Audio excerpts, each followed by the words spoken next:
반갑습니다. 대기업 시청자 여러분들 그리고 경남제약 주주님들. 이 경남제약은 최근에 이 자회사 흡수합병이 이슈가 나왔었는데 이 부분에 있어서 주가는 긍정적인 움직임을 보여주지 못했고 과연 이 부분이 희소식인지 오늘 한번 알아보도록 하겠습니다. 이 경남제약의 최근 주가 흐름을 보면 이 이슈로 약간 이런 테마성으로 주가가 많이 움직이고 있어요. 근데 최근에 이 이슈로 인해서 주가가 움직였는데 다시 한번 더 이 일본 STS 관련해서 이슈가 지속적으로 나오고 있습니다. 그래서 최근 흐름과 비슷하게 과연 움직일 수 있을지 우리가 오늘 한번 알아보도록 하겠습니다. 그럼 같이 바로 볼까요?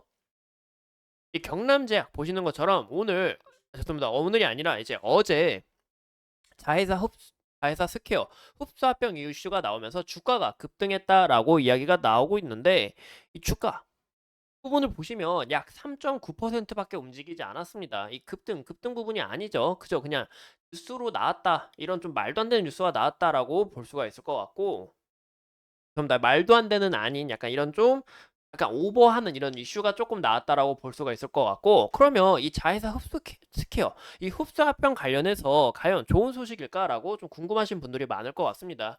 이 경남제약은 2022년에 이 사업 다각화를 위해서 경남제약 스퀘어를 이제 자회사를 만들었는데요. 근데 이 회사의 매출을 보는 부분이 굉장히 중요하겠죠.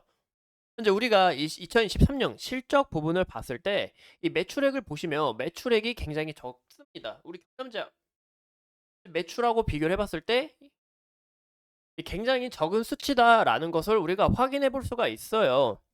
또한 우리가 중요시 봐야 되는 부분은 바로 이 매출보다 손익 부분에서 적자 폭이 컸다라는 겁니다. 그래서 이 흡수합병 관련해서 이슈가 나와도 주가가 좀 긍정적으로 움직이는 부분은 좀 어려웠다라고 볼 수가 있겠죠. 현재 이 경남제약 스퀘어는 이 소프트웨어 개발 공급 서비스 및 그리고 B2E 형식의 이 신유통 플랫폼 이 노머니 마켓을 현재 유통하고 있는데요.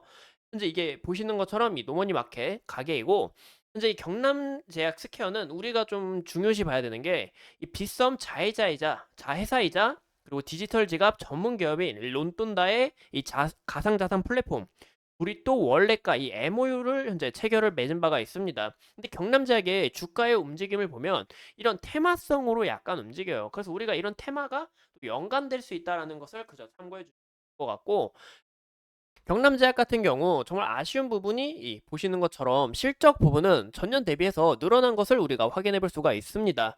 하지만 이 원가, 이 판관비가 더 큰 폭으로 증가하면서 매출이 큰 폭으로 늘어났지만 영업이익과 당기순이익이 오히려 커졌다라는 것을 확인해 볼 수가 있는데요. 이런 부분에 있어서 어느 정도 이 신뢰가 기업에 대한 이런 신뢰를 잊을 수도 있는 거고 또한 이런 재무 구조를 개선하는 부분이 나중에 이 기업 가치 또는 이런 주가에 있어서 긍정적인 움직임을 좀 보여주지 않을까라고 예상해 볼 수가 있겠죠. 그래서 현재 걸리는 부분은 이런 실적 부분이 있고 현재 경남제약 스퀘어 이 흡수합병 관련해서는 보시는 것처럼 매출이 큰 폭으로 영향을 주지 못하고 또한 손익 부분에서 오히려 적자 폭이 크다라는 것도 우리가 함께 확인해 볼 수가 있습니다. 이 경남제약 같은 경우 최근의 움직임을 한번 보시면 이때의 움직임 보이시죠? 그럼 이때 과연 이 주가가 왜 보시는 것처럼 이 12%나 왜 올랐을까? 이런 부분을 우리가 중요시 체크해야 된다고 볼 수가 있을 것 같아요. 바로 이때 당시 일본 STS 이 질병 관한 이슈가 지속적으로 나오면서 경남제약이 이런 테마성으로 주가가 올라갔다라는 것을 우리가 확인해 볼 수가 있습니다. 그래서 제가 저번 영상처럼 우리가 중요시 봐야 되는 거는 일본 이 STS 관련해서 지속적으로 이슈가 나오고 또 이 환자 수가 늘어나게 된다 하면 주가에 어느 정도 좀 이런 테마성으로 같이 움직이지 않을까라고 예상해 볼 수 있다라고 말씀을 드렸는데요. 현재 일본 STS 관련해서 지속적으로 또 이슈가 나오고 있다라는 거예요. 굉장히 난리가 났다라고 볼 수가 있는데 현재 역대 최다 수치를 기록하고 있고 이 치사율이 30%의 이 수치가 지속적으로 늘어나고 있고 60대 이 치명률은 70%까지 올라가면서 굉장히 위험하다라고 이야기가 나오고 있습니다. 또 우리나라에서 이 걸릴 확률이 적다고는 하지만 현재 일본하고 굉장히 가깝기도 하고 작년 2월, 3월 기준으로 이제 국내 많은 사람들이 일본 여행을 갔다 온 것처럼 이런 부분에서 또 전염병이 퍼질 수 있다라는 겁니다. 그리고 이 전염병이라는 게 바로바로 퍼지는 게 아니잖아요. 어느 정도 몸 안에서 잠복기를 거쳤다가 발현이 되고 그런 부분에서 계속 이 질병이 퍼져나갈 수 있다는 건데 그래서 이 주가가 한 달, 두 달 사이에 또 움직일 가능성이 있다라고 이야기를 드렸어요. 또 추가로 이 STS 이슈를 잘 보셔야 된다고 이야기를 드렸는데 추가적으로 이런 부분이 좀 우려가 된다. 이런 부분에서 주가도 어느 정도 긍정적인 좀 약간 이런 테마성으로 좀 움직이는 모습을 보여주지 않을까라고 볼 수가 있는 거죠. 현재 우리가 차트의 모습을 봤을 때 이때 당시 이 일본 STS 관련해서 주가가 올랐었고 최근의 모습을 보시면 이 검은색 선 보이시죠?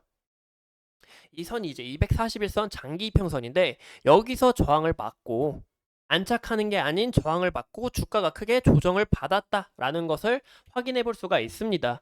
현재 구간에서는 보시는 것처럼 이 21선, 61선 다 이탈을 하였고 주가가 심하게 조정을 받았었고 이 경남제약 스퀘어 이슈가 나왔어도 주가가 살짝 반등을 했지만 결국 매도 물량이 나오면서 주가가 하락했다라고 볼 수가 있습니다.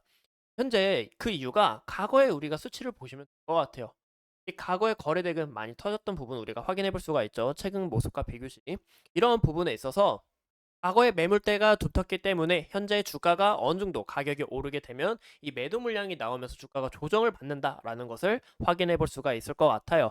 그럼 현재 우리가 이 구간에서 어떤 부분을 보셔야 되냐? 제가 차트를 좀 크게 보여드릴게요. 왜냐면 이게 잘 안 보시는 분들이 있어서 보시는 것처럼 최근에 보시는 것처럼 과거의 움직임을 좀 눈여겨보시면 좋을 것 같습니다.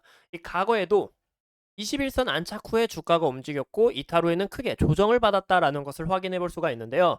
현재 구간에서 21선 지지를 받고 어느 정도 주가가 움직였지만 21선 이탈하면서 다시 한 번 더 크게 조정을 받을 가능성이 있어 보이고 최근에 이 거래대금 많이 터져졌던 그리고 또 일본 STS로 이슈로 이제 주가가 올랐던 이 양봉을 기준으로 이렇게 보셨을 때 또 여기 매물대 받쳐주는 이 지지라인 확인해 볼 수가 있죠. 그래서 이 부분이 좀 심리적인 지지라인이 되지 않을까라는 거 예상해 볼 수가 있을 것 같고 현재 구간에서 다시 한 번 더 20여기서 물량을 어느 정도 소화하면서 아니면 또 이슈로 부각이 되면서 21선을 안착하고 주가가 다시 한 번 더 움직이는 이런 움직임이 중요해 보이지 않을까라고 예상해 볼 수가 있을 것 같습니다.